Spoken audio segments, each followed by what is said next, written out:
Selamat malam para menyaners dari seluruh penjuru negeri. Kembali lagi kita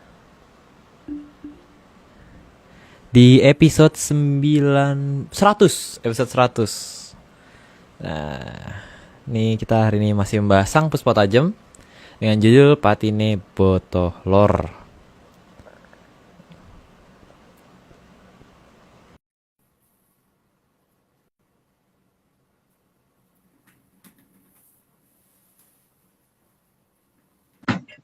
Nah, ini dia.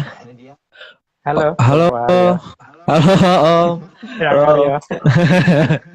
Apa kabar? Sehat, Om. Om gimana? Bagus. Sepertinya lagi Sehat, musim-musim ujian. Semoga cepat selesai. Iya nih. Kondisi berarti di timur Berantas gimana, Om? Baik, di sini hujan tidak jelas gitu. Hujannya tidak jelas. Jadi kadang hujan deras, kadang-kadang panas lagi, tiba-tiba hujan lagi dan seterusnya. Oh, ya sama sih kurang lebih di barat juga ya. Di barat itu Berantas sana dikit juga lumayan. Cuacanya nggak menentu. Oke, ini kita nunggu Mbak Nuninya sudah join kah? Sudah. Ntar nih mau bahas apa nih Om? Patine Sang Botohlor. Kayak seru. Dari Ya, judulnya tuh udah seru. lihat aja nanti. Oh, itu cuma dongeng kok. Jadi nggak perlu Oh, dikatakan seru dongeng. lah. Oh, Dongeng. oke. Oke. Jadi, halo Mbak, apa kabar? Halo Mas, selamat malam. Ya, Halo selamat Mbak. malam juga. Halo. Oke. Kita langsung mulai kah Om atau ada yang mau disampaikan dulu? Nggak terlalu banyak yang disampaikan sih, cuman ya berarti kan kalau sudah ada wiwitan udan barat salah mongso itu kan jadi ya itu pertanda apa moga-moga pada tahu ya. Pada inget kayaknya sih Om harusnya ya. Harusnya pada ingat. Kan Harusnya pada udan inget. barat salah mongso udah jadi kan ini. Cuman ya nggak tahu mungkin ada yang nganggap ini udan barat kebetulan salah mongso, mungkin ada yang ngomong Oh, gitu. iya siapa tahu, siapa tahu. Nggak tahu kita Om, kita nggak tahu. Nggak Kita tahu, nggak tahu. kita nggak tahu. Oke. Gimana Mbak Nuni di mana nih Mbak lokasinya? Apakah sudah pindah-pindah? Masih belum. Mau pindah Mbak? Wah, Mau pindah? Eh, pindah kemana Mas? Nggak tahu. kirain ada Pindah ke tempatnya fansnya Aryo, gitu. Mbak. Pindah ke tempatnya Atau ke Aryo, Mbak kan. Atlantis? Ke Atlantis. Monggo. Wah. Atlantis di itu Mbak di apa? Dunia fantasi deket Dufan itu loh. Oh, Kolam iya. renang. Di Dufan ada ya. Iya. Aduh. Oke, kita langsung aja mulai kali ya, biar kayak rame banyak nih materi. Mbak, jangan lupa minumnya, Mbak. Oke, udah siap. Oke, Mulai ya. mantap. Oke. Iya. Slide pertama. Cecak adalah salah satu hewan yang mempunyai kemampuan bisa merayap di dinding. Semua orang pernah lihat lah ya, jadi tidak perlu dikomentari. Kayak gitulah bentuknya, kayak gitu, tingkah lakunya dan sebagainya. Lanjut, Mbak. Oke, slide kedua. Dalam kondisi bahaya, cecak dapat melepas ekornya dan ekornya bisa bergerak sendiri.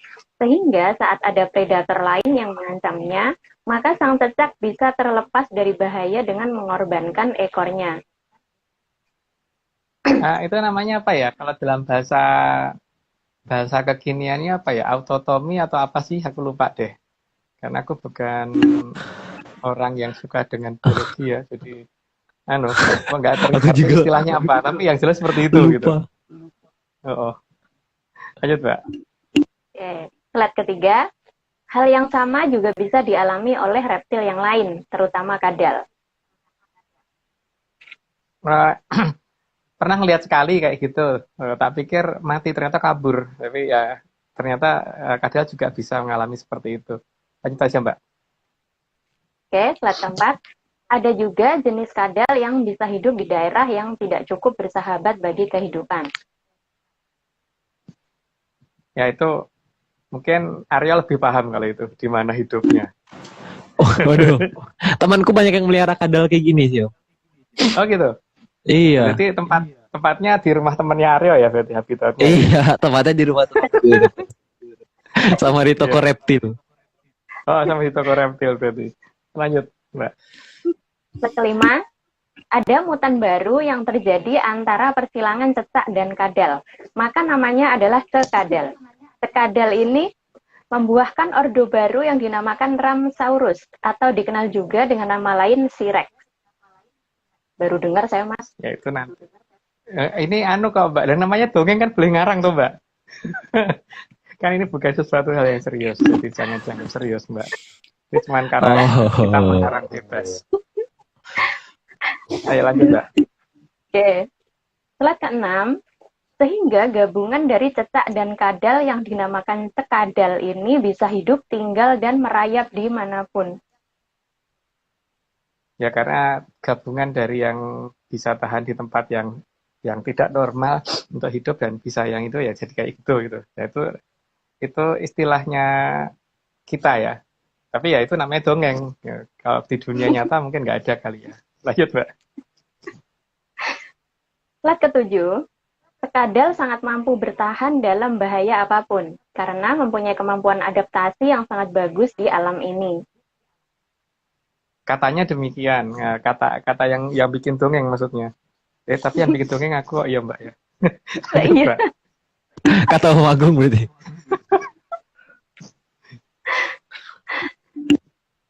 Slide 8, itu karena cekadal mempunyai kekuatan yang berupa palu atau kadang disebut martil, atau kadang juga disebut godam.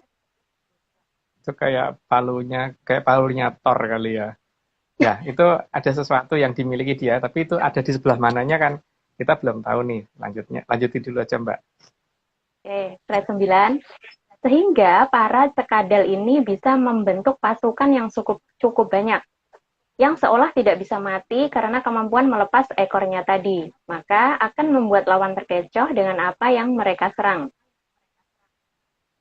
Nah, itu berdasarkan dongeng kita ada makhluk seperti itu ya. Itu dongeng. Lanjut, Mbak.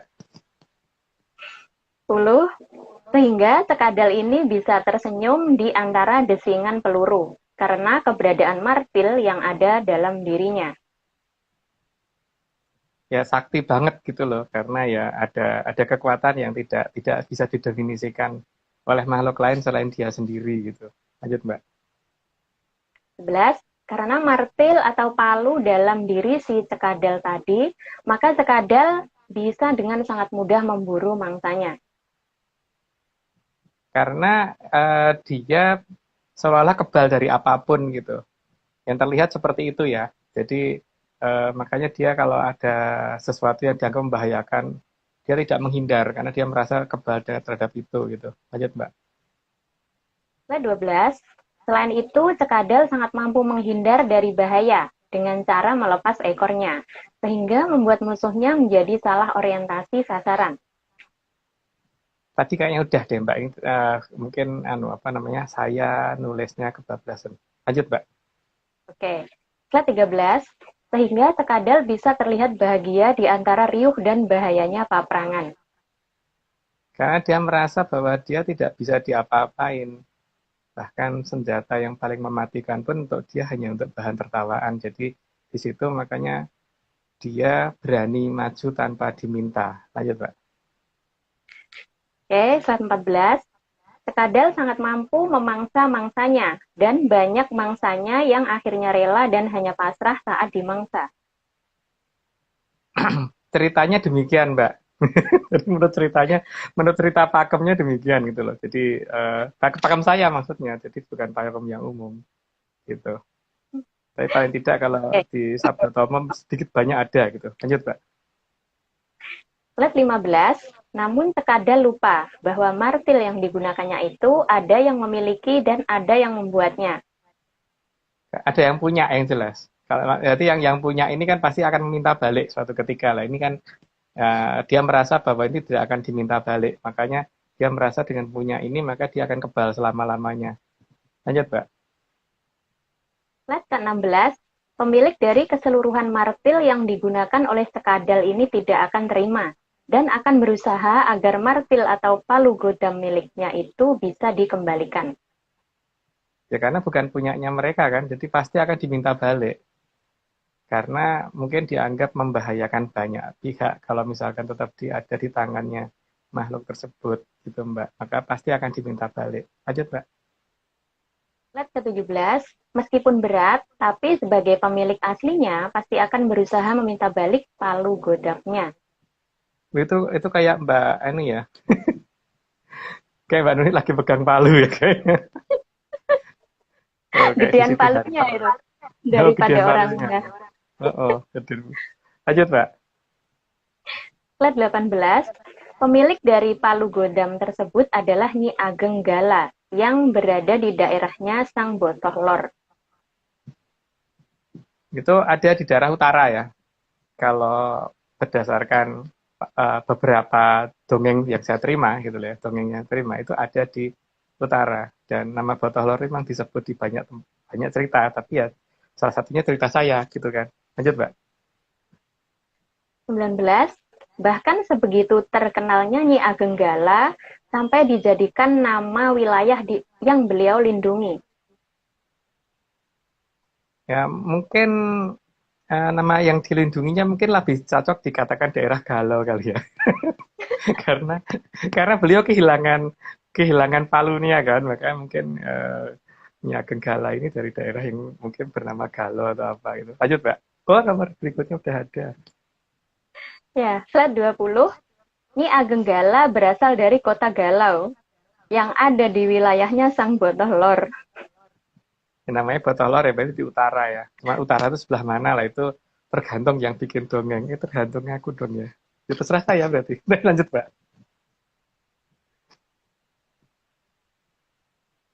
Oke, slide ke-21. 21, Nyi Ageng Gala sangat mahir dalam menggunakan martilnya untuk melindungi wilayahnya. Namun setelah martil itu dipegang orang lain, maka wilayahnya menjadi bagian dari kekuasaan dari Sang Ratu Nahkoda. Yang Sang Dangyang pasti tidak mau seperti itu kan. Kekuatan itu bukan untuk mengabdi ke bangsa lain gitu loh. Jadi harusnya dia yang mandiri, tapi kenapa malah dipakai mengabdi ke bangsa lain, maka pasti akan diminta balik. Lanjut Mbak. Oke, slide 22. Maka Nyi Ageng Gala kemudian merencanakan agar palu godamnya bisa kembali kepadanya, agar anak cucunya tidak lagi menjadi bagian dari wilayahnya Sang Ratu Nahkoda, yang dulu merusak wilayah yang dia lindungi. Ya namanya orang tua ya, kalau anaknya diberi sesuatu untuk menjaga wilayahnya, itu kan bukan berarti dia harus mengabdi pada pihak lain ya. Tapi ini kebalik gitu loh. Jadi ya gitulah. Lanjut, Mbak. Oke, slide 23. Karena tanpa palu godamnya itu, Nyi Ageng Gala tidak akan bisa mengembalikan wilayah yang dilindunginya, agar terbebas dari cengkraman Sang Ratu Nahkoda. Ya, satu-satunya dia juga tidak mau kan kalau anak cucunya itu ada di bawah komando pihak lain gitu loh. Apalagi pihak yang pernah merusak negaranya. Jadi ya pasti akan diminta balik dengan cara apapun. Lanjut, Mbak. 24. Maka Nyi Ageng Gala mulai memikirkan alasan untuk menghadap. Oh, Mbak. Halo Mbak, keputus-putus Mbak. Kayak keputus Mbak. Diulangi, Mbak. Halo? Diulangi aja Mbak, nomor 24. Oke, 24.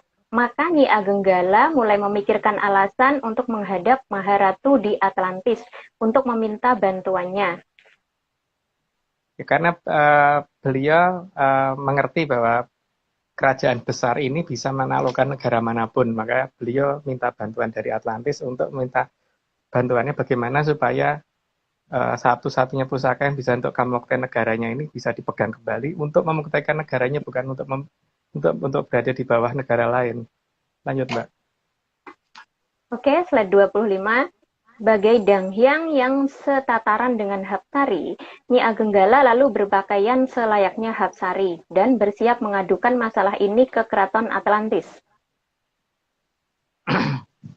Itu anu ya, ini dongeng loh ya. Tapi kalau dongeng itu jangan dipercaya. Yang namanya dongeng, yang jelas kondisi itu harusnya terjadi sekitar minggu lalu gitu kan. Kalau berdasarkan dongeng loh. Lanjut Mbak. Slide ke-26, sesampainya di keraton Atlantis, Nyi Agenggala diterima oleh Sang Maharatu Angin-Angin. Dan kedatangannya tepat saat Pisowanan Agung yang sedang membicarakan keterlibatan dan segala perkembangan di paprangan sajroneng kurungan. Bagaimanapun juga dia tidak akan terima ya kalau anak cucunya itu hanya seperti itu yang dilakukan gitu loh. Jadi harusnya ada sesuatu yang lebih.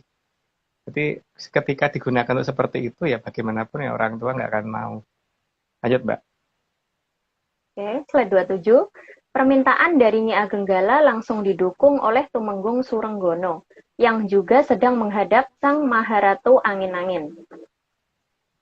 Tumenggung Surenggono itu perempuan ya. Jadi untuk versi saya, Tumenggung Surenggono itu perempuan yang beliaulah yang menjemput Raden Ronggo waktu itu, yang tempatnya itu ditemukan sama Aryo di dekat apa itu? Di dekat di selatan Cilengsi ya Aryo ya. Di Cilengsi Om. Sama Ya, Om. waktu kita nyari Keraton Mataram waktu itu kan ketemu di Iya. sana. Jadi Oke. dekat nama-nama beliau juga, daerah nama beliau juga. Iya. Lanjut Mbak. Oke, slide 28. Tumenggung Surenggono juga mengusulkan agar Sang Kartosuro mulai dilibatkan dalam paprangan sajroneng kurungan dengan cara melepas senjata pusaka Cokro Basworo yang dimiliki oleh Sang Kartosuro agar Palu Godam bisa terlepas dari makhluk cekadal. Berarti daerah yang dilewatin nanti akan menjadi daerah kayak parodi gitu Mbak. Banyak orang yang tadinya berbohong jadi jujur mendadak itu loh. Jadi menipu secara jujur itu akan terjadi di daerah yang kelewatan Cokro Basworo. Lanjut Mbak. 29. Pernyataan dari Tumenggung Surenggono juga didukung oleh Nyi Sepet Madu. Ya, dukungan banyak dari sana. Lanjut aja Mbak. 30. Demikian pula Nimas Gadung Melati juga sangat mendukung dan akan mempersiapkan pasukannya untuk mengarahkan melesatnya Cokro Basworo ke sasaran. Jadi supaya tidak salah sasaran ya. Jadi arahnya juga tidak merusak gitu daerah yang dilewatin. Tapi daerah yang dilewatin tiba-tiba cuman pada berubah semua orangnya menjadi aneh gitu. Yang jadinya berbohong itu adalah suatu hal yang susah dilacak. Jadi ngaku secara jujur menipu di depan banyak orang gitu. Lanjut Pak. 31. Karena semua Tumenggung utamanya setuju dan Mahapatih Dewi Kadita juga sudah setuju, maka Sang Maharatu Angin-Angin meminta agar Mahapatih Dewi Kadita memberi tanda dengan rubuhnya pohon besar yang ada dalam kurungan. Nah, itu pohon besar yang dimaksud dalam kurungan itu bukan kurungan yang ada di mana ya, tapi ya sudahlah pokoknya sudah ada gitu yang ada di ya, kurungannya kurungan besar ya, bukan kurungan kecil. Jadi kalau kurungan besar itu kan berarti ada sakjroning benteng gitu. Lanjut Mbak. Oke, 32. Maka Sang Mahapatih Dewi Kadita dengan segera menjebol pohon beringin yang ada dalam kurungan yang berada di utara sebagai pertanda akan tiba Patine Botoh Lor. Kuat banget ya. Kalau aku jebol bon gitu mungkin kesulitan loh Mbak. Kalau Mbak kuat nggak?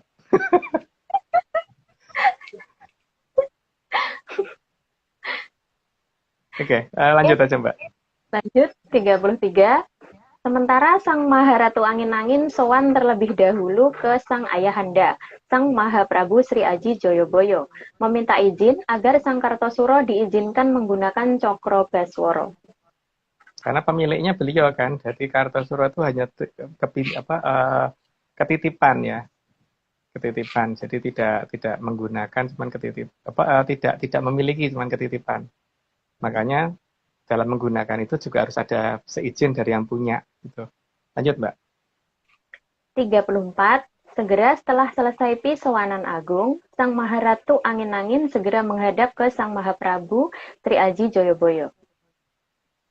Itu di Kayangan Untoro Segoro ya. Ceritanya demikian. Tapi ya itu namanya dongeng, Mbak. Lanjut, Mbak.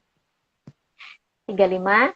Sang Mahaprabu Sri Aji Joyoboyo setuju dengan penggunaan Cokro Baswara dan berpesan agar digunakan saat kaki kahyangan Cokro Kembang sedang terlihat besar-besarnya. Nah, kaki Kayangan Cokro Kembang itu di mana? Itu mungkin yang tahu Aryo ya, karena memang bosnya Cokro Kembang Gimana? terkenal. Oh, Udah lanjut aja, Mbak. oh, oke. Kalau nggak gitu 36. nggak muncul Aryo soalnya. Bahkan Sang Mahaprabu Sri Aji Joyoboyo juga akan Triwikromo menjadi Sang Hyang Betara Wisnu dan akan mengawasi langsung penggunaan Cokro Baswara agar bisa tepat sasaran. Karena beliau juga bertanggung jawab karena itu pusakanya beliau. Gitu. Jadi juga harus mengawasi apapun satu langkah demi langkahnya supaya jangan sampai membawa korban yang salah. Lanjut, Mbak. 37. Setelah menghadap Sang Mahaprabu Sri Aji Joyoboyo, maka Sang Maharatu Angin-Angin kembali turun dari kahyangan menuju ke hadapan Sang Kartosuro. Ya di sini ada pertemuan yang kemudian terjadi pembicaraan yang cukup panjang. Pembicaraannya apa mungkin ada di bawah kali. Lanjut, Mbak. 38. Saat itu Sang Kartosuro sedang mengawasi jalannya paprangan sajroning kurungan dan mendadak terkejut atas datangnya Sang Maharatu Angin-Angin yang tergesa-gesa. Ya siapapun pasti kaget lah kalau tiba-tiba Mak di depannya ada orang gitu kan, Mbak. Karena beliau punya kemampuan seperti itu kan. Jadi mendadak bisa nyampe, mendadak bisa pergi gitu. Lanjut, Mbak. Oke. 39. Setelah saling menyapa dan saling memberitahukan kondisi masing-masing, maka Sang Maharatu Angin-Angin memberitahukan maksud kedatangannya. Lanjut aja, nggak perlu dijelasin. Oke, Fat 40. Sang Maharatu Angin-Angin juga memberitahukan alasannya, mengapa Cekadal harus segera dilolosi palu godamnya, agar keberadaan makhluk mutan Cekadal tidak membahayakan lagi bagi Arcopodo. Masalahnya itu kalau yang dipakai untuk kebesaran negaranya dia itu nggak masalah mungkin kali ya. Tapi kan ini bukan demikian. Lanjut, Mbak. 41. Alasan pertama, Cekadal merusak angger-angger dan paugeran perdemitan. Karena palu godam itu termasuk terahnya demit, yang bisa membuat Cekadal kebal senjata, dan itu bisa membuat palu godam jadi berbahaya jika tidak mengikuti aturan Danghyang yang mengadakannya. Ini palu yang bentuknya gede banget ya, tapi segede apa itu mungkin seperti yang digambarkan tadi kali. Dan itu bisa memberikan kekuatan yang membuat orang jadi kebal terhadap senjata apapun. Lanjut, Mbak. Slide 42. Alasan kedua karena Cekadal menyalahgunakan emansipasi dari demit yang digunakan olehnya. Semata hanya untuk menunjukkan ke dunia luas bahwa Cekadal itu hebat. Hal ini juga bisa berbahaya jika suatu saat demit palu godam itu sadar kalau dirinya hebat dan justru berbalik menguasai Cekadal dan dirinya menjadi ratu di Arcopodo dengan cara menggebuk ke sana kemari. Karena si senjata yang digunakan ini bukan senjata benda mati, dia benda hidup yang juga mempunyai tingkat kesadaran bahwa nanti kalau dia ternyata merasa dirinya itu sangat-sangat ditakuti banyak pihak, maka dia mungkin akan berbalik menjadi sesuatu yang tidak terkendali, termasuk terhadap yang membawanya sendiri. Lanjut, Mbak. 43. Alasan ketiga, Cekadal melakukan eksploitasi perdemitan palu godam secara besar-besaran. Dan hal itu, jika suatu saat disadari oleh demit palu godam, maka akan menimbulkan malapetaka. Ya, namanya demit, Mbak. Namanya demit. Ya, kalau kita kan nggak mengenal demit ya, dan negara ini kita tidak mengenal itu gitu kan. Jadi nggak tahu ini negara mana yang menggunakan itu. Lanjut, Mbak. Slide 44. Alasan keempat, karena Cekadal tidak berperi kedemitan. Jadi menggunakan kekuatannya si demit dengan pemaksaan dan tanpa memberi makan dan istirahat bagi si demit. Ya, namanya Ya namanya makhluk itu kan kalau disuruh-suruh ya juga ada waktunya untuk istirahat, ada waktunya diberi sesuatu gitu kan, bukan terus disuruh kerja rodi. Nah, tapi nanti kalau dia sadar bahwa dia ternyata lebih mampu daripada yang nyuruh gimana? Lanjut, Mbak. Slide 45. Alasan kelima, melakukan pelecehan demit. Karena menggunakan demit tapi tidak mengakui kalau menggunakan demit. Ya, kalau menggunakan itu tidak mengakui kalau menggunakan itu kan namanya pelecehan ya. Ya nggak tahu deh kalau atau ada istilah lain aku juga nggak ngerti ya. Tapi ini kan ya namanya bukan bukan ke di kondisi yang nyata ya. Jadi ya nggak tahu sebaiknya bagaimana. Lanjut, Mbak. Kasihan demitnya ya, Mas. Yo, 46. Alasan keenam, Cekadal melakukan demitisasi di wilayah yang bukan wilayahnya. Demitisasi ini membuat manusia diubah menjadi demit dengan palu godam yang Cekadal miliki. jadi kasihan juga manusia yang ada di wilayah yang bukan wilayahnya itu yang kemudian harusnya betul wujudnya manusia tapi dijadikan nggak punya raga gitu loh, Mbak. Lanjut, Mbak. Oke, alasan ketujuh. Cekadal sudah melakukan penistaan terhadap demit, sehingga sangat menurunkan harkat dan martabat para demit.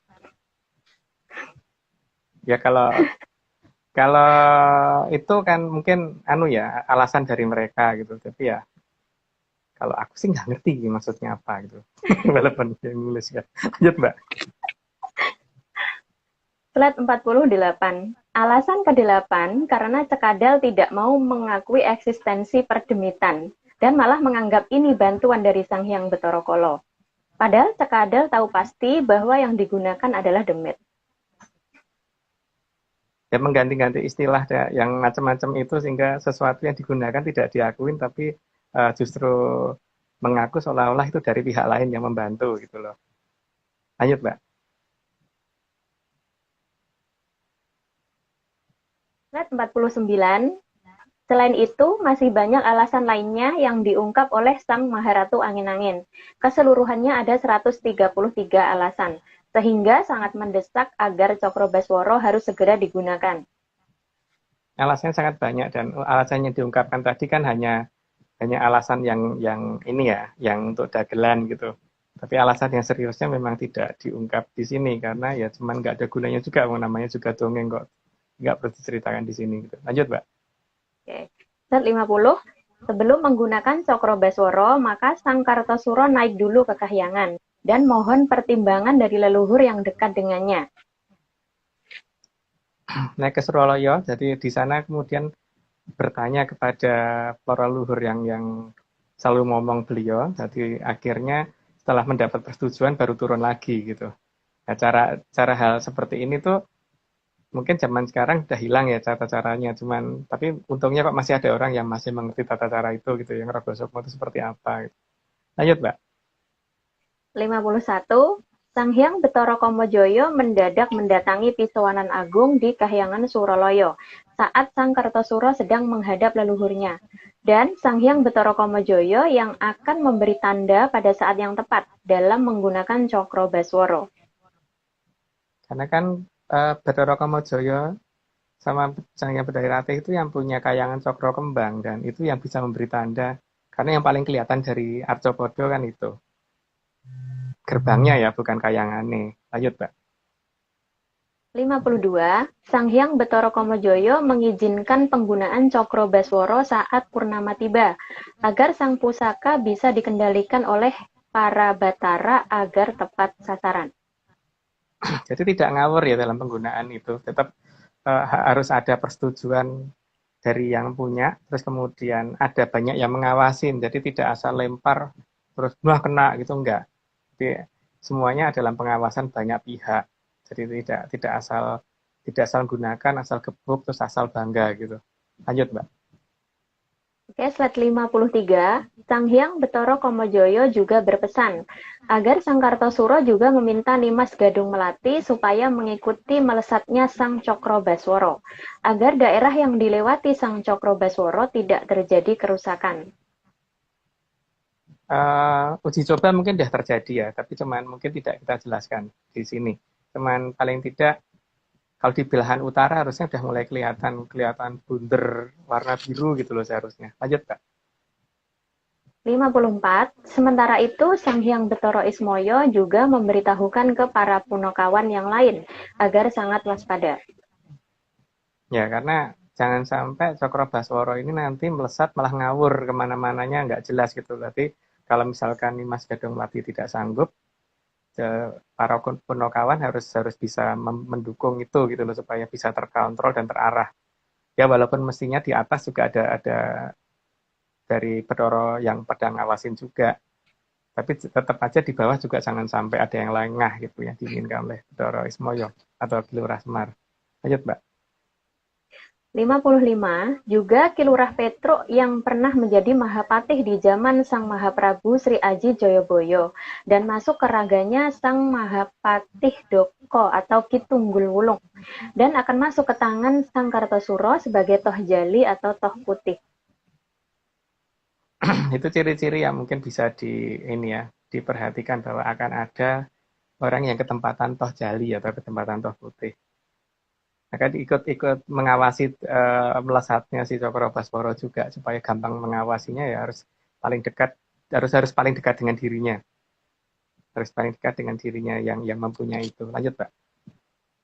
56. Tujuan dari Ki Tunggul Wulung berubah menjadi Toh Jali agar bisa lebih mudah dalam menjaga Sang Kartosuro.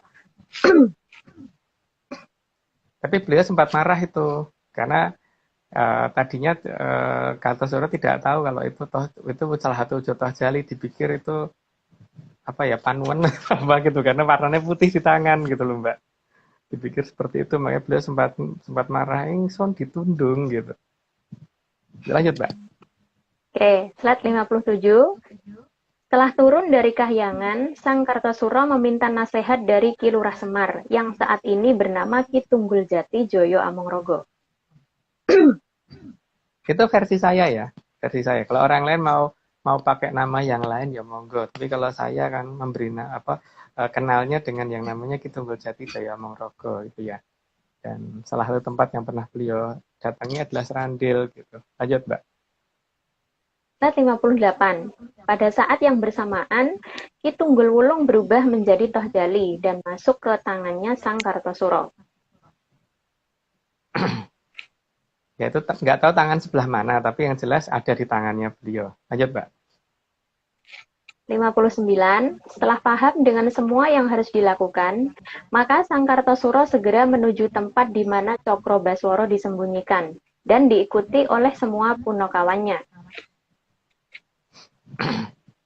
Memang ditaruh di tempat yang tidak akan dimengerti orang dan tidak terduga dan tidak gampang dijangkau orang gitu. Juga tidak ditaruh di tempat tinggalnya beliau, karena ditaruh tempat tinggalnya beliau karena beliau bertempat dicuri orang gitu kan. Jadi bisa membahayakan. Jadi ada tempat yang memang tidak dimengerti banyak orang yang hanya dimengerti oleh si Kartosuro dan punokawannya saja gitu. Lanjut, Mbak. Slide 60. Namun Sang Hyang Betara Kala memperhatikan gerak-gerik dari Sang Kartosuro.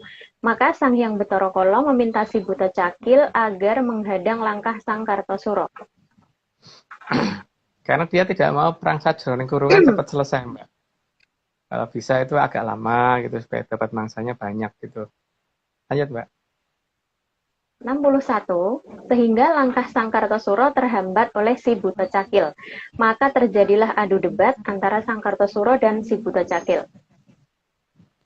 Harusnya tidak cuma untuk debat ya, cuman mungkin yang kelihatan itu yang sempat kelihatan orang. Tapi paling tidak ya pasti akan lebih ramai daripada itu. Lanjut, Mbak. 62. Karena tidak ada jalan tengah, maka Buta Cakil mengamuk dan berniat membunuh Sang Kartosuro. Ya, rumangsane bisa, tapi ya belum tentu bisa kan. Mangsanya itu bisa menang karena merasa dirinya lebih gede dan punya taring dan sebagainya. Ya, tapi ternyata ya dilanjut aja dulu, Mbak, karena mungkin kayaknya ada cerita di bawahnya. Oke, slide 63. Terjadilah perang besar antara Sang Kartosuro dan si Buta Cakil. Ya, mungkin efek yang terasa itu kan udan barat salah mongso ya salah satunya. Cuman nggak tahu nih udan barat salah mongso terjadi di mana, saya nggak tahu. Lanjut, Mbak. Slide 64, efek dari perangnya antara Sang Kartosuro dan Buta Cakil mengakibatkan terjadinya badai cukup besar di beberapa wilayah dan menyebabkan bumi berguncang dan tanah bergerak. Ya, nggak tahu itu di mana ya. Karena ya tapi itu namanya dongeng kan, jadi nggak wajib dianggap iya gitu. Ayo, Mbak. Slide 65, Buta Cakil akhirnya kalah perang dan tewas di tempat karena terkena pusaka Sang Sumelang Gandring. Sang Sumelang Gandring itu bentuk, kalau orang pokoknya kalau ngelihat tuh pusakanya jelek banget mungkin karena bentuknya cuma lurus dan apa namanya kalau apa namanya pusaka yang lain itu kadang-kadang kan ada yang namanya pamornya itu bagus gitu. Ini enggak, pusaka kelengan dari tanpa pamor dan ya pusaka tua jadi enggak, bentuknya masih enggak kita nek orang melihat pusaka elek gitu padahal tuh lumayan bagus, kalau lumayan besar kekuatannya kalau bisa menggunakan, tapi kalau nggak bisa menggunakan ya cuma kayak besi doang. Lanjut, Pak. Slide 66, kemudian Sang Kartosuro melakukan Triwikromo dan menggunakan pakaian yang menunjukkan terah dari Kahyangan Untoro Segoro. Sang Kartosuro lalu mengambil pusaka Cokro Basworo. Karena Cokro Basworo sendiri tidak akan mau diambil kalau yang membawa itu tidak mengerti aturannya Untoro Segoro, Kahyangan Untoro Segoro, karena itu kan memang miliknya Bathara Wisnu. Jadi kalau ngerti tata cara berpakaiannya Bathara Wisnu dan ngerti bagaimana mantra yang dimiliki oleh Bathara Wisnu, ya baru itu bisa diambil. Lanjut, Pak. Slide 67, pada saat yang sama, Sang Mahapatih Dewi Kadita juga memberi dua tanda utama. Tanda itu berupa rubuhnya pohon beringin sajroning kurungan dan terbukanya Sang Garuda Kencana. Itu di mana saya tidak tahu, jadi dilanjut aja. Lanjut aja, Mbak. 68, maka segera dilepaskanlah Sang Cokro Basworo dari Kahyangan. Melesatnya pusaka ini diperhatikan oleh Sang Hyang Bathara Wisnu dan Sang Hyang Bathara Kamajoyo. Itu dalam pengawasan penuh ya, jadi tidak akan sembarangan dilepas, karena itu sesuatu yang sangat berbahaya kalau orang yang memegang bisa menggunakan, tapi kalau yang memegang nggak bisa menggunakan ya nggak akan ada gunanya sama sekali nggak akan ada gunanya, karena ya harus ngerti sandinya, harus ngerti atau mantranya harus tahu, harus ngerti perlakuannya seperti apa, tata cara menyapanya bagaimana, terus disembunyikannya di mana, terus cara membangunkannya bagaimana dan sebagainya. Itu makanya harus dalam pengawasan penuh dari yang punya. Tapi karena Kartosuro memang ketitipan ya diizinkan menggunakan itu, apalagi alasan menggunakan itu kan karena memang ada alasannya dan yang meminta akan dimasangin angin sendiri. Lanjut, Mbak. 69, sementara itu jalur yang akan dilalui Cokro Basworo diamankan oleh Limas Gadung Melati supaya semua yang bukan sasarannya bisa dihindarkan dan tidak terkena atau terserempet pusaka Cokro Basworo. Paling tidak ada ini minimal ya, Mbak ya. Paling ada efek minimal yang dikehendaki kan.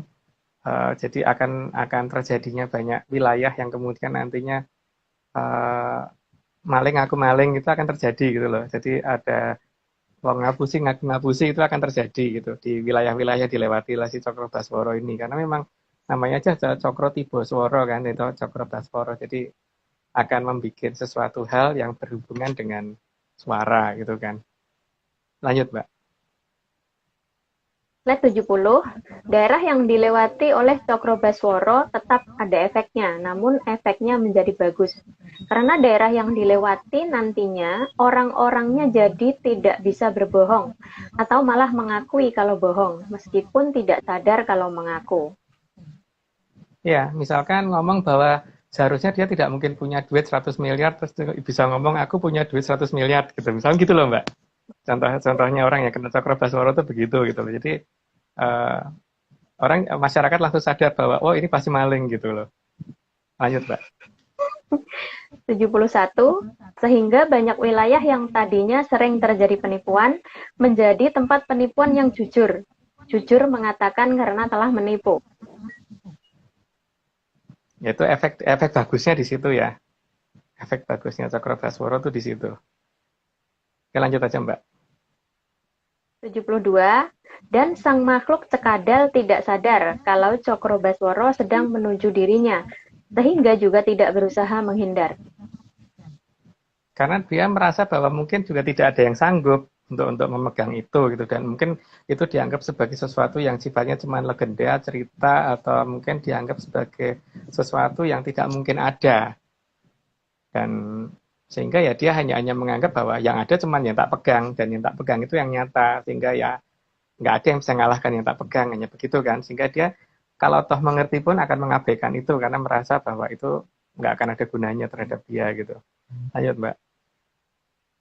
73. Sehingga makhluk cekadal tetap melakukan aktivitasnya tanpa tahu bahaya apa yang akan dihadapinya. Itu karena cekadal merasa bahwa palu godamnya tidak akan bisa dilepaskan dari diri mereka. Ya karena mereka merasa bahwa tidak akan ada yang sanggup merebut itu dan bisa melolosi itu gitu kan. Jadi ya dia akan tetap maju terus karena merasa dia kebal senjata. Cuman di dunia internasional mungkin dia akan dianggap sebagai ahli strategi bertempur gitu kan. Walaupun sebenarnya dia itu kebal senjata. Lanjut Mbak. 74. Saat terkena pun makhluk cekadal masih bisa ngomong aku rapopo. Meskipun memang opo-opo, popo atau kenopo-kenopo. Ya merasa begitu. Jadi alah orang sing iso ngapa-ngapake gitu loh. Dia merasanya begitu. Bahwa apapun yang dimiliki oleh pihak lawannya, senjata sebesar apapun, kalau kena dia, jawabannya cuma aku rapopo, dia merasanya begitu. Jadi orang bakal sok nopo-nopo gitu, mikirnya begitu. Lanjut, Mbak. 75. Sehingga efek dari Cakrobaswara menjadikan banyak cekadal yang bisa ditangkap dan diamankan. Ya merasa bahwa itu bisa, itu bukan suatu benda yang sangat berbahaya gitu loh. Jadi dianggap itu Allah itu barang apaan sih gitu. Jadi rapopo. Malahan mungkin dipikir untuk tambahan kekuatan palu ini, martilnya dia itu gitu. Lanjut Mbak. 76. Dan beberapa cekadal yang buas akhirnya bisa mati dan tidak tertawa lagi di antara desingan peluru. Karena mungkin Mbak nggak bisa menghindar lagi ya. Kalau dulu kan mungkin dia bisa melihat peluru itu berjalannya pelan sehingga dia bisa ngindar nanti tidak gampang kena. Tapi ketika si martil ini hilang kan berarti dia merasa apa-apa dari bergerak lebih cepat dari yang dia perkirakan tadinya gitu. Lanjut, Mbak. 77. Kematian banyak pasukannya membuat sang Botohlor sebagai sang raja cekadal menjadi marah dan berusaha datang ke Lamangan untuk melanjutkan pertempuran. Ya dia nggak ngerti ini sebenarnya apaan gitu, karena merasa bahwa nggak mungkin ada yang bisa menaklukkan apa yang dia punya, maka dia harus datang ke lapangan sendiri untuk melihat itu, apalagi dia merasa bahwa dirinya itu kan kebal senjata. Lanjut, Mbak. 78. Saat di lapangan dan bertemu dengan sesama cekadal yang lain, lalu didapatlah informasi bahwa di dalam kurungan palu godamnya sudah ada yang membawa kabur. Kaget dia karena martil kesayangannya ada yang nyuri, dia mikirnya nyuri, tapi sebenarnya kan itu diambil oleh yang punya gitu kan, atau disamber untuk dikembalikan ke yang punya, bukan dicuri, tapi dia merasa ada yang nyuri. Lanjut, Mbak. 79. Maka pencarian keberadaan palu godam yang hilang dilakukan di semua tempat sampai masuk ke area perairan. Ya dia mikir, oh mungkin lepas di sana gitu, mungkin lepas di sini atau lepas di mana gitu, dicari karena merasa bahwa tidak akan ada orang yang sanggup ke tempatan itu kan, dan tidak ada yang sanggup untuk bisa menerima itu, bahkan makhluk apapun dia mikirnya begitu, yang sanggup cuma dia sendiri. Jadi dia merasa bahwa kalau dicari juga pasti akan ketemu. Lanjut, Mbak. 80. Pencarian ke udara juga dilakukan oleh rajanya Cekadal, karena memang tidak tahu apa penyebab dari hilangnya martil kebanggaannya itu. Ya dia curiga kalau itu melesat ke kayangan gitu, tapi dia berpikir juga nggak akan bisa sampai ke arah kayangan, jadi dia berusaha mencari dengan cara apapun, tapi nggak ketemu-ketemu sayangnya. Lanjut, Mbak.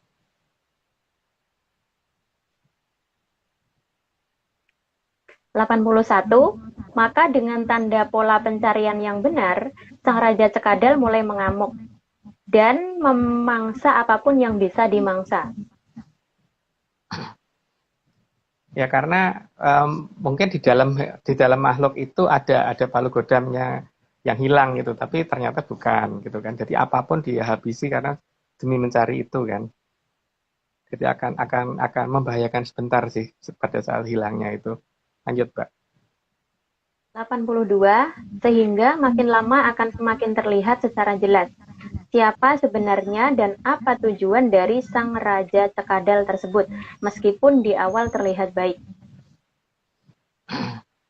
Ya apapun juga yang dinamakan baik itu kan seharusnya bukan dengan cara membunuh ya, bukan dengan cara menghabisi suatu kehidupan gitu kan. Tapi nggak tahu kalau dia itu dianggap itu baik ya nggak tahu ya. Tapi kalau bagi saya seharusnya kan yang baik itu bagaimana kehidupan itu bisa berlangsung lebih lama, bukan bukan bagaimana kehidupan yang lain itu bisa cepat habis gitu. Ayo, Mbak. 83, tanpa disadari oleh sang Raja Cekadal bahwa senjata pusaka Cokrobaswara sedang mengarah kepadanya. Latihan muter-muternya itu harusnya udah ada kelihatan di utara loh. Gede harusnya itu. Karena sinar biru itu harusnya terlihat cukup jelas gitu loh. Karena kalau pusaka biasa kan biasanya warnanya agak hijau ya. Tapi kalau pusaka kadewatan memang warnanya agak biru, itu harusnya kelihatan banyak orang. Tapi mungkin beberapa ahli nganggap itu benda angkasa atau apa gitu loh. Gitu. Dan itu kelihatan paling tidak cukup lama di wilayah utara. Ayo, Mbak. 84, Sang Hyang Bathara Brahma menambah kekuatan dari senjata pusaka Cokrobaswara dengan aji Kumbalageni dan mengarah tepat ke sang Raja Cekadal. Tapi Kumbalageninya Bathara Brahma itu bukan Kumbalageni yang ada di sastra-sastra yang beredar ya, karena memang beda banget, mantranya pun nggak sama gitu loh. Jadi saya juga nggak tahu sejak kapan ada mantra seperti itu yang beredar saat ini. Karena yang kita terima juga tidak seperti itu. Lanjut, Pak. 85, agar sang Raja Cekadal tidak bisa menghindar, maka Cokrobaswara terlihat seperti pecah menjadi banyak. Yang makin lama, setiap kepingan kecil membesar seperti wujud batu besar dan mengarah tepat ke arah ke sang Raja Cekadal. Enggak, tapi akan tepat sasaran ya. Jadi tidak akan salah posisi gitu loh.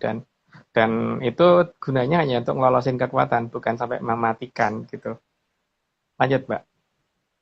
86, sementara itu Nimas Gadung Melati mengamankan wilayah di sekitar lokasi, agar semua pecahan tetap akan mengarah ke posisi yang tepat dan menghasilkan efek merusak yang minimal.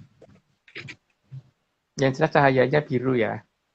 Dan di sana pasti memang ada beberapa daerah yang diamankan, jadi wilayah yang lain itu dibikin menjauh dengan cara beberapa wilayah area 36 dibuka dulu supaya menjadi wilayah lokasinya memang yang tadinya hanya kelihatan 1 meter menjadi sekian ratus kilometer, supaya paling tidak orang yang tidak perlu kena biar nggak kena.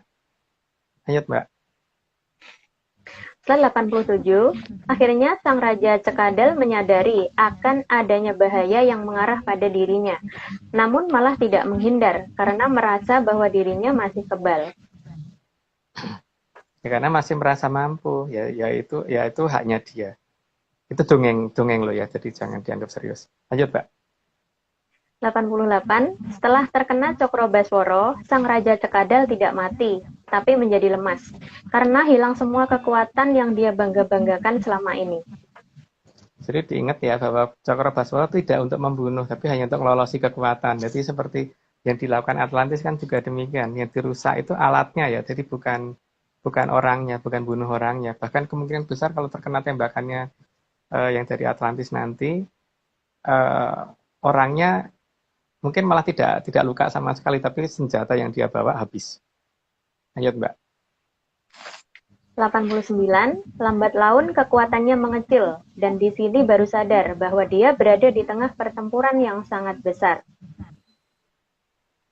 Jadi kalau toh nantinya itu sampai dia itu terkena sesuatu yang mungkin sampai menghabisi dia, berarti itu yang melakukan bukan dari Atlantis. Lanjut, Mbak. 90, sang Raja Cekadal lalu berusaha mencari apapun agar kekuatannya bisa kembali lagi. Namun akhirnya sadar bahwa yang dihadapi bukanlah lawan yang sebanding lagi. Maka pelan-pelan dia akan berusaha untuk kabur. Karena tadinya dia merasa bahwa tidak ada loh yang punya kekuatan seperti itu gitu. Jadi ya nggak tahu ini siapa yang punya, tapi ya dia baru merasa bahwa ada sesuatu yang tidak berimbang yang dimiliki oleh pihak lain, dan itu ada di daerah yang sangat jauh seharusnya, daerah yang sangat jauh dari kurungan, daerah yang sangat-sangat tidak dia duga gitu loh. Sehingga daripada nanti dia jadi korban, ya kalau bisa kabur dulu gitu. Lanjut, Mbak. 91, dalam kondisi seperti itu, sebuah wahana yang mengawasi dari atas akan mengunci posisinya dan menembak dengan bom berpresisi tinggi.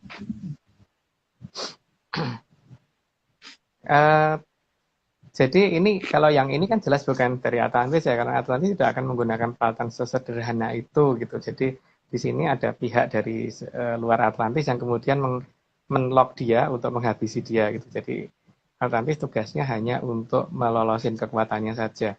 Lanjut, Mbak. 92, sehingga sang Raja Cekadal terkena bom berpresisi tinggi dan hancur berkeping-keping.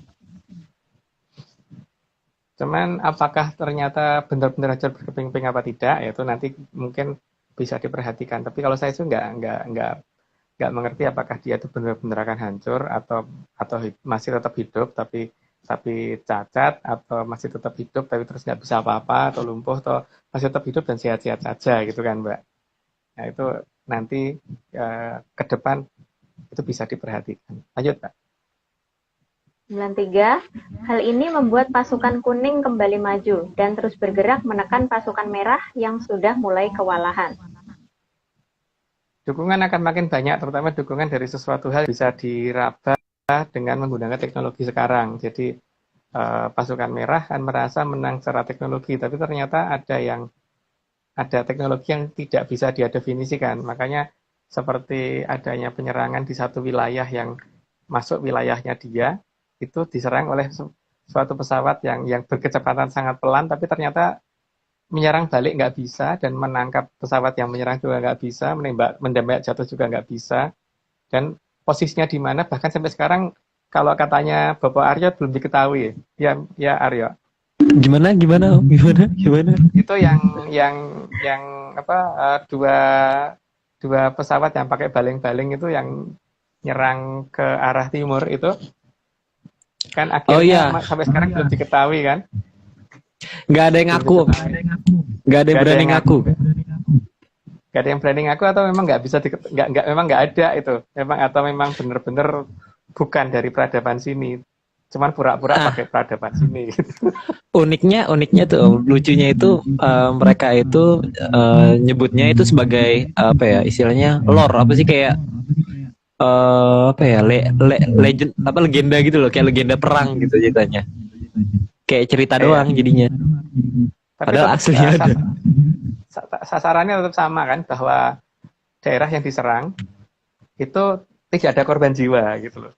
Iya. Selalu begitu. Iya. Tidak ada korban jiwa. Seperti itu toh, ayam gepreknya itu. Ayam geprek. SU35. Yang dikatakan Mbak Vicky waktu itu gitu loh. Jadi tetap yang namanya korbannya nggak ada. Tapi kan itu aneh toh, masuk pesawat ditembak di atas kok dari bawah kok masih utuh gitu, kayak digeprek di bawah gitu loh ya. Tapi pilotnya selamat. Itu cerita. Pilotnya selamat. Anehnya. Padahal ditembaknya di atas. Jadi di atas tapi kan bor gitu, terus ngumpul lagi di bawah gitu ya. Terus orangnya selamat. Terus di atas ngumpul lagi di bawah gitu. Meledak di atas, selamat orangnya, jatuhnya ngumpul lagi di bawah, ngumpul lagi, dan masih bentuk kayak di plating gitu kan. Kayak di plating. Restoran itu, chef. Oke, kita Bisa lanjut bisa dulu jadi kali. bisa jadi tambahan menu tempatnya Aryo itu. Iya, itu tentunya tuh Wajigiri pasti kayak mau dia bikin ayam geprek kayak gitu. Nanti namanya SU35 geprek habis itu. Ya, oke. Aku Rasanya gak nanti panas-panas api gitu. oke oke. Ya Mbak, monggo lanjut. Oke, monggo, monggo, monggo.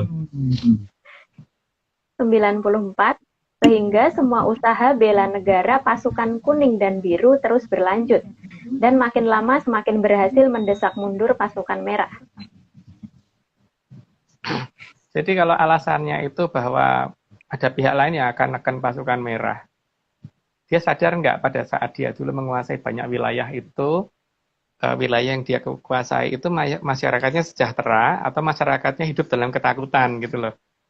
Kalau kalau dulu pada saat nenek moyangnya dia dulu membuat masyarakatnya itu tidak hidup dalam ketakutan, pasti tidak akan ada yang mau pergi dari mereka kan. Tapi kalau sekarang tidak mau bergabung dengan dia dan memilih pihak lain, ya itu kesalahan ada di siapa gitu kan. Karena ya kalau memang pada saat hidupnya mereka dulu ketika bergabung dengan pasukan merah itu tambah sengsara, ya pasti nggak akan mau. Ya seperti di negara kita aja lah, kalau misalkan apa namanya, kita hidup dalam kondisi yang dibikin tidak nyaman, tidak tentram, tidak enak, pokoknya ada dalam suatu ancaman dan terus-terusan di ini diatur, tapi aturnya tuh atur yang sifatnya tidak menguntungkan, yang sifatnya tuh hanya membatasi gerak itu. Ya lihat aja seperti Jerman Timur pada saat belum bergabung dengan Jerman Barat. Masyarakatnya kasihan banget kan. Kalau hal itu tidak terjadi, maka seharusnya kan anu toh, Nggak akan tidak perlu memisahkan kami diri. tidak akan memisahkan diri. Kalau memisahkan diri pasti ya memang ya dulunya sudah tidak adil gitu loh. Dan kalau itu mau dilanjutin ya pasti tetap tidak akan mau gitu. Lanjut, Mbak. Oke, 95. Sementara itu, pasukan Destar Kunir dari udara akan mengamankan langit, sehingga banyak pesawat dari pasukan merah yang kebentus ngawang-ngawang. Pasukan Destar warna kunir itu memang anu ya, apa namanya, sesuatu yang nanti akan kelihatan secara misterius gitu loh. Pertama-tama mungkin akan kelihatan di beberapa bengkel yang dikuasai oleh pasukan kuning. Jadi mereka menggunakan pakaian yang sedikit-sedikit kelihatan ada orange-nya dulu gitu kan. Makin lama makin terang-terangan, tapi pertama-tama pasti mereka akan mencari posisi yang sifatnya ada teknologinya dulu, karena mereka harus mengubah peralatan perang supaya bisa digunakan, tapi teknologinya menjadi lebih aneh gitu. Dan teknologinya seolah-olah ini apa namanya, alat peralatan jadi susah ditembak atau kebal senjata atau gimana, atau kalau nembak lawannya tuh pokoknya musuhnya tetap hidup tapi alatnya rusak gitu kan. Lihat, Mbak. 96. Bahkan pada akhirnya akan terlihat ada serangan nyata dari pasukan Destar Kunir terhadap kapal angkatan laut. Dan kejadian ini seharusnya terdokumentasi oleh banyak wartawan, bahwa ada objek tidak dikenal yang menyerang kapal perang pasukan merah. Ini belum terjadi ya. Jadi ini masih bisa ditunggu beritanya. Ini masih apa, coming soon kalau katanya Aryo itu. Lanjut, Mbak. 97. Makin lama akan semakin banyak benda misterius yang bukan dari peradaban saat ini. Mulai sering terlihat, bahkan kadang ada di barat dari Surabaya. Ya karena dalam Jongkok kan ketika ada titik-titik negari gitu kan. Jadi ada nama wilayahnya, kalau tak sebut nanti dikirain nama wilayah di Indonesia ya, tapi yang penting nama wilayahnya tak sebut. Megatok mering Surabaya gitu kan, ada kata-kata itu kan. Di situ pasukan Destar warna kunir bakal muncul. Lanjut, Mbak. 98. Beberapa pesawat blok barat juga akan dibuat bingung oleh munculnya benda misterius yang bisa merusak semua sistem radar dan peringatan dini.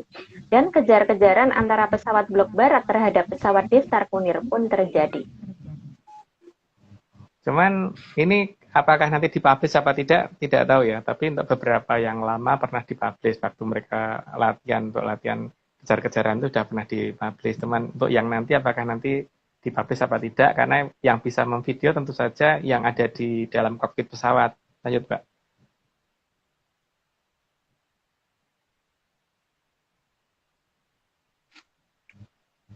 Lanjut, Mbak. 99. Apalagi banyak armada pasukan Destar Kunir yang bisa mengubah bentuk mirip pesawat Sukertowetan, namun kecepatannya sangat tinggi dan sanggup menghilang dari radar terbaik sekalipun dan bisa lenyap dari pandangan satelit. Kadang-kadang bukan hanya tinggi cepat, Mbak, bahkan pelan pun nggak bisa ditembak gitu loh. Bahkan pelan pun nggak bisa ditembak. Jadi pelan malah ngece banget kan, itu terkesan kata-kata berpelan banget gitu, nyerang, pulang, terus nggak ketahuan di mana gitu loh. Lanjut, Mbak. 100. Sementara di dalam kurungan juga terlihat ada beberapa pesawat mirip pesawat Sukertokulon yang masuk wilayahnya dan bisa menghilang dalam sekejap.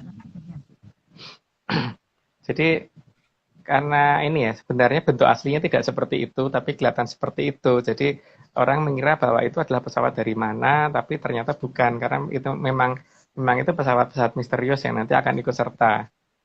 Itu pesawatnya pasukan Destar Kunir. Lanjut, Mbak. 101. Akan banyak terjadi kasus pesawat yang tinggal landas jauh dari lautan dan tidak mengarah ke lautan, tapi malah berenang di lautan. Jadi kayak ke teleport ya, kayak pindah tempat gitu. Jadi dia misalkan mengarah ke timur atau mengarah ke barat, sementara lautannya ada di utara sama di selatan, tapi malah berenang di laut gitu. Dan kemungkinan laut yang dipilih adalah selatan, karena pasukan Destar Kunir lebih suka mengarahkan ke arah selatan. Lanjut, Pak.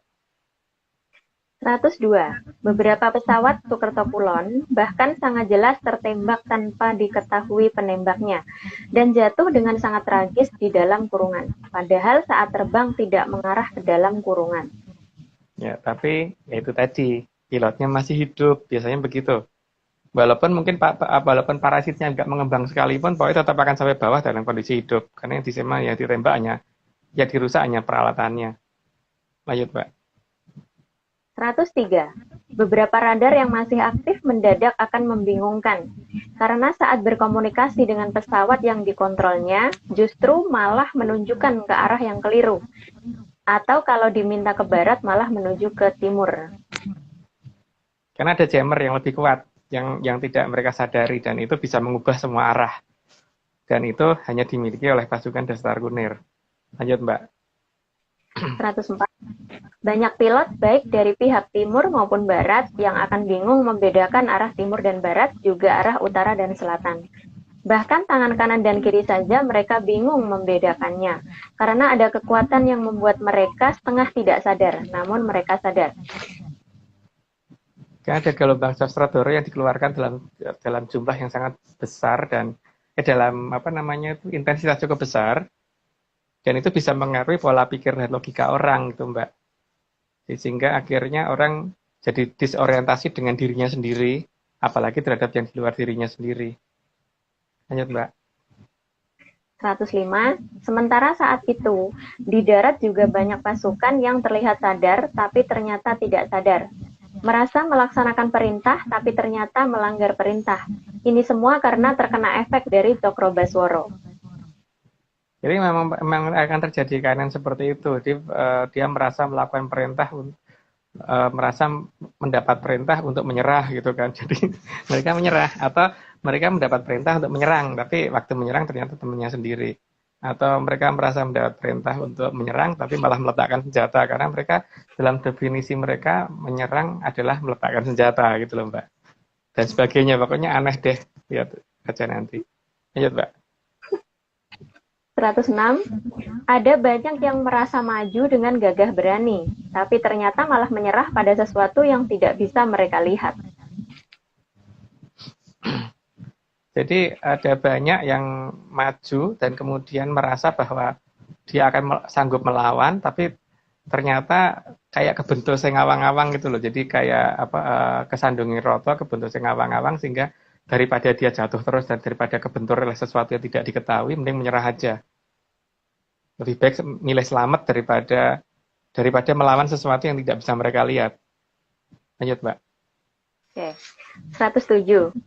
Juga banyak pasukan yang akan terdampar di tempat yang justru ada di koordinat yang jauh dari kurungan. Padahal saat diterjunkan mereka ada di Ukoroino. tapi mereka justru tertangkap pasukan negara lain karena melanggar batas wilayah lain di Asia. Jadi cukup jauh ya. Jadi mereka diterjunkan di mana, ini malah keteleport ke wilayah yang benar-benar tidak ada hubungannya dengan wilayah itu gitu loh. Karena bukan hanya beda provinsi, bukan hanya beda kota, bukan hanya beda negara, tapi juga beda benua gitu Mbak. Lanjut Mbak. 108. Semua kejadian ini membuat bertambah marahnya Sang Ratu Nahkoda Wetan dan menuduh bahwa pihak Barat sudah mulai intervensi langsung ke dalam kurungan. Ya itu memang bisanya ngamuk toh, tapi nek kon maju ya ora gelem gitu loh Mbak. Dia hanya bisa ngedu. Lanjut Mbak. 109. Karena merasa tidak berbuat dan justru merasa pihak Sukertowetan yang sudah melanggar batas wilayah Sukerto Kulon, maka adu debat pun dimulai. Semua saling adu benar serta tidak ada yang mau disalahkan. Itu ada loh dalam serat Jongko, tapi cuman monggo dicari sendiri gitu ya. Ada pernyataan yang apa itu kata-katanya saya lupa, tapi kalau nggak salah banyak orang yang adu bener gitu loh, adu apa kata-katanya saya lupa deh, karena ya itu udah lama bacanya. Lanjut aja Mbak. Asik terakhir. Sansaya dangu sansaya katon kridanipun traing kadewatan kang alus kados angin-angin damel kamulyaning Tribhuwana. Oke. Berarti mungkin ini ada sensor alami ya Aryo ya. Karena ada beberapa kata yang tidak bisa keluar dari Mbak Doni gitu loh. Ini sensor alami ini. Ini benar sensor alami. Tidak bisa dibacakan ulang Mbak. Berarti ada sensor alami nih, karena ada beberapa kata yang Mbak baca tapi itu nggak keluar, sehingga akibatnya artinya jadi lain gitu loh. Ya nggak apa-apa sih, karena itu juga nggak perlu diartikan kok. Wong ini kan hanya pernyataan kita untuk menyatakan bahwa bagian ini sudah kita keluarkan loh. Jadi dongeng ini sudah kita terbitkan gitu kan. Gitu Sudah ya. terbit. Ini stempel aja sebenarnya berarti ya.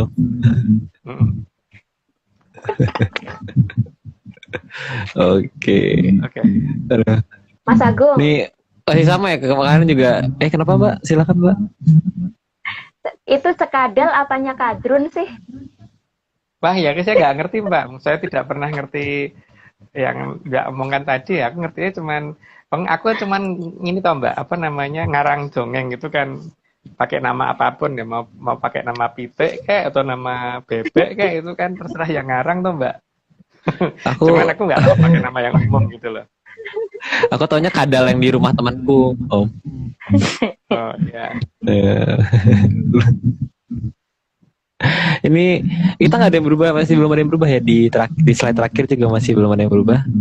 Iya. Para menyaners. Karena cuman yang tengah-tengah yang dikasih warna kuning aja itu ya mungkin harus diwaspadai ya, karena sudah mulai udan barat salah mongso kan, jadi ya begitulah, karena yang namanya ganti zaman gitu kan. Karena kan kalau hujan itu lebih sering kan artinya nanti akan banyak tumbuhan yang bisa tumbuh ya, lebih banyak yang bisa hidup gitu seharusnya. Tapi kalau ada baratnya ya nggak tahu ya. Tapi pernyataannya kan udan barat salah mongso gitu kan, menjelang keluarnya Sang Kartosuro. Seru. Oke. Gimana Om, minggu depan apa kita akan bahas apa lagi nih Om? Aku sih judulnya lupa, tapi masih lanjut lagi tentang ini gitu. Tapi apa ya? Ya moga-moga sih nggak ini. Tapi kalau diceritakan sekarang sih kita nanti nggak rame ya. Nggak usah diceritakan sekarang gitu. Surprise. Ada yang satu-satu memang sudah dibikin. Oke. Kita sudahi kah Om hari ini? Disclaimer dulu Aryo, bahwa ini pertama dongeng, terus yang kedua disclaimer. Oke, siap.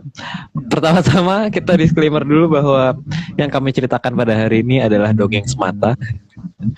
Jadi kalau tidak mau dipercaya ya silahkan, kalau mau dipercaya ya janganlah.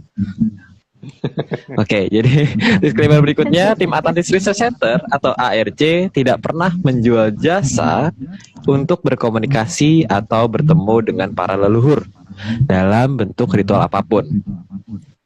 Waspada terhadap oknum yang mengatasnamakan tim Atlantis Series Research Center atau Saudara Agung Mimus Tejo atau bahkan mengatasnamakan saya, mengatasnamakan Mbak Nuni dan rekan-rekan ARC lainnya. Karena untuk informasi resmi langsung hubungi via DM Instagram @Vicky Ananda, FIKKYANANDA yang biasanya ada di sini. Oke, itu disclaimernya seperti biasa ya, jadi hati-hati teman-teman karena tapi sepertinya kalau misalnya udah kena Cokro Basworo tuh nggak ada yang kayak gini sih. Oke, udah nggak bisa bohong, nggak bisa bohongin lagi. Tapi nggak tahu kita. Oke. Jaga-jaga. Jaga-jaga, tapi jaga-jaga. Oke. Kita parade terima kasih. Terima kasih kepada Bapak Agung sudah mau menceritakan dongengnya, merilis dongeng yang indah tentang Kadal dan teman-temannya. Terus juga Mbak Nuni, terima kasih sudah jauh-jauh datang Sama-sama. kemari. Wah, ini pasti Jam ada. berapa, Mbak? Jam berapa di situ, Mbak? Jam berapa Mbak Nuni di sana? Oh, enggak dengar ya? Halo Mbak. Mbak. 11 lebih 11. Oh, beda sejam berarti ya? Iya, beda sejam. Beda sejam. Oke. Terima kasih juga kepada Om Agung juga tadi sudah menyusun slide-nya sudah membuat slide-nya, terus juga Mas Nogo sudah merapikan slide sehingga tadi kayak pemilihan gambarnya juga lucu-lucu. Terus juga Bang John seperti biasa gambarnya lucu-lucu semua.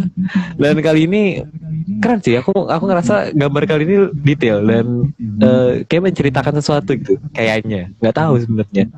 Oke, terus juga terima kasih juga pada Mas Heskel, Om Iwan, Mbak Vicky dan segelintir tim ARC lainnya yang sudah mau membantu agar hari ini bisa Atlantis Series bisa berjalan setiap Rabu. Terus juga dan terakhir untuk Chief Eksekutif dari ARC, Bos Besar Bapak MG, terima kasih sudah mau menyelenggarakan ini dari awal dan akhirnya sampai sekarang masih bisa berjalan. Gitu. Sekian ya Om. Ya. Oke. Sekian dari Atlantis Research Center. Sampai jumpa di pertemuan berikutnya di episode 101. Masih membahas Sang Puspa Tajam. Selamat malam, sampai jumpa, sehat selalu. Salam menyan. Dadah.